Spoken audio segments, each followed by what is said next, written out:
All right, we're here today in Quincy, Tennessee. This is just outside of Alamo, as we're at the grave of an uncle of mine, Solomon Shaw, who was murdered during the war between the states. And today is his birthday. It's July the 4th. It's our nation's 250th birthday. He was also born in 1804 on July the 4th, so it's always a neat opportunity to come in and put flowers on his grave for his birthday. And of course, it's interesting, it's our nation's 250th. Again, he was born in 1804. He had a plantation in this area, what is now Crockett County, which was originally Gibson County when he settled here sometime before 1830. He was a founder of this area, owned at one point pretty close, if not a little bit over 5,000 acres in this area that was farmed and the Shaw family owned. Now him, along with a couple of his children are here, three of his children are here, and his wife is unmarked, by the way, but the tall obelisk you see here in front of us, we'll go and look at. We'll place the flowers and then tell a little bit more about him while we are here. So this is Solomon Shaw. We'll go ahead and place some flowers there for him on his birthday, born July the 4th, 1804. And he was killed September the 22nd, 1862, here on his plantation. He was a Mason, and you see the Masonic symbol here. He was one of the founders and organizers of the Quincy Lodge, which stood somewhere on this property and later moved to Alamo and became the Alamo Lodge. But he was a founder there. There's several newspaper writings that talk about him with things related to the Masonic Lodge he talks about. Also, we know he was Baptist by faith because there's some newspaper articles in Nashville that he's writing, and they referencing him as their brother who was from Gibson County. So very influential in this area in his time, but his life was cut short in September of 1862. Now, you're in the midst of federal occupation here in West Tennessee. Several miles to our northeast is Trenton, which was the county seat at the time, which this was Gibson County.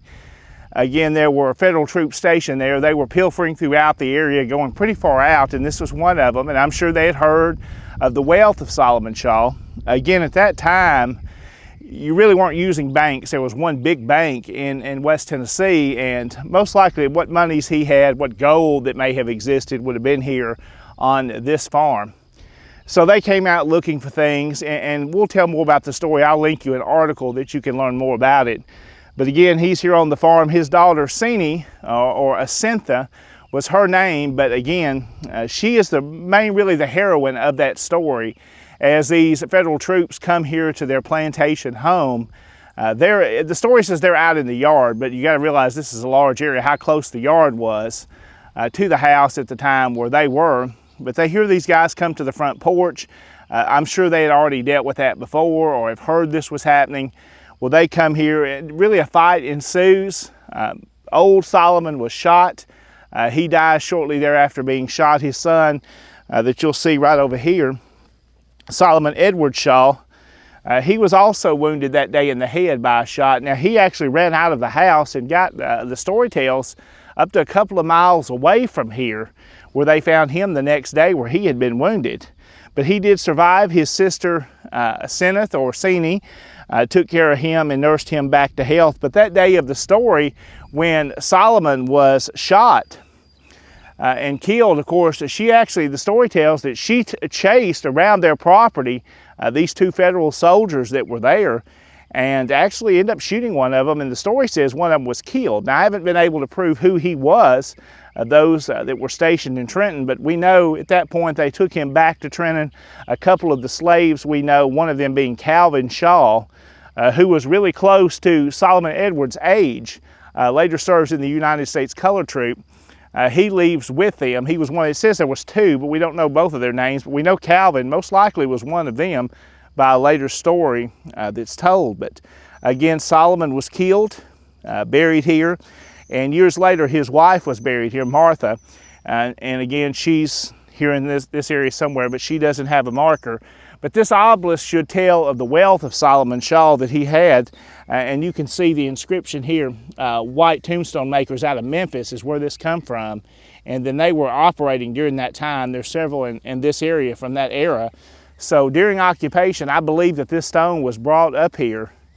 Probably came via railroad at this point still, or even got on the rivers and was shipped here and erected. A few years ago, this got knocked over during a bad storm that moved through here, and luckily it didn't break it. But Michael Avery and others I know helped work to reset this and some of the other ones you see in this area. But here's his grave, and again you can see over time how the weather has removed some of the inscription and the epitaph that's on it here. But again, September the 22nd, 1862, Solomon Shaw was murdered. Again, a sad time for that family. So much death happened during that time. And let's look again here at Solomon Edward, tell a little bit about him. I really like the inscription here.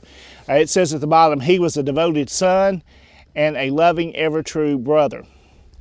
The story goes, when he was nursed back to health by Sini, his sister, she led him out of this area through some of the swampy area, through the river, the Forked River through here, to get him back to his company where he would later go over to Middle Tennessee.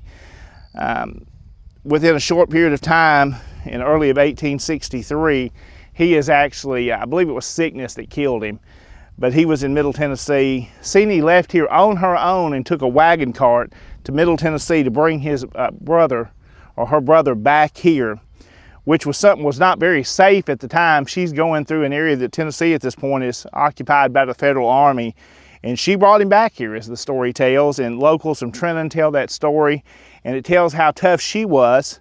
Of course, Sini marries a Mr. Cooper, a Wise Cooper, who was from Middle Tennessee. He was an attorney. They spent some time in Gibson County, later ended up in Fort Smith, Arkansas, where they're buried. And the writer of the 1905 article, Charlie Buck Harwood, says, wouldn't it be appropriate that if she could be brought back here and buried by her brother and her father? And that would one day would be a great thing to see that happen. Again, Solomon Edwards here died in 1863, and then he's buried here as well. And then these monuments also are from that era. Again, this area is occupied. They haven't lost all of their wealth. Things have already really changed by 1863 in this area. These families have been tormented. So much has gone through, they've gone through in their lives. They lost everything. I mean, their farm falls apart, their wealth is gone, the father's dead. Again, she tries to lead, she acquires a lot of this land that's on this property. Now you've got others that are here. This is Emily E. Buck. She is Emily Shaw Buck. She is the daughter of Solomon and the brother, or the sister rather, of the younger son here, Solomon Edward Shaw. She died shortly thereafter in 1869. So a lot of death occurred during that short period of time. Now her husband, Albert Buck, who is right over here, he lived in this part. There's the Buck Creek Trail Ride, some are familiar with. It happens on the Weaver Farm every year, a fundraiser. That's the same family that's named for. That creek is probably named for his father that's buried to the west of here. But Albert Buck was one of the first ones that come on the scene after hearing the commotion that day in September of 1862. So he was there during that time, and then there's several children, again, of them, and then there's one of the daughters that's here as well. So a lot of death. He died a lot later after 1900. Then there's another child here of them. And let's look at one more over here and this flat marker that really needs to be restored. This is another one of the children of Solomon Shaw. Again, these are all relatives of mine, and Casey, if you come around this way, you'll be able to see her name. And this is Maddie. Maddie is the daughter of Solomon and M.A. Shaw. Again, she died, I believe it's the 1860s. Some of it's covered up and we can look that up, but she was born in 1838. She married J.C. Tharp, who would later leave here and go to Gibson, establish a general store, and after she died, he remarries. He's buried in Florida, but they had at least one child, but she's buried here as well with her flat marker, and that'd be great to restore it. I'm sure there's others that are out here in this location. There's a good open area, but there used to be a large tree that stood near this area. But Solomon Shaw, again, today is his birthday, July the 4th, 1804. The interesting thing here, let's tell about him and why it's so interesting of his birth date just being on the day of our nation's independence, is his father, Zachariah Shaw, is a Revolutionary War patriot who is my 5th great-grandfather. This is his son, Solomon, again born July the 4th, 1804. So his father, Zachariah Shaw, also came to Gibson County. They came from Wake County, North Carolina. Zachariah is here in Gibson County. We've got good records of him. When he died in 1836, we don't know the exact date according to his probate records, but we know he died in 1836. And again, he's buried somewhere in southern Gibson County. So they were all here. So my Revolutionary War patriot, which is his father, is buried here in Gibson County. And I descend through Zachariah's daughter, Unity Shaw Bledsoe, is how I relate to them.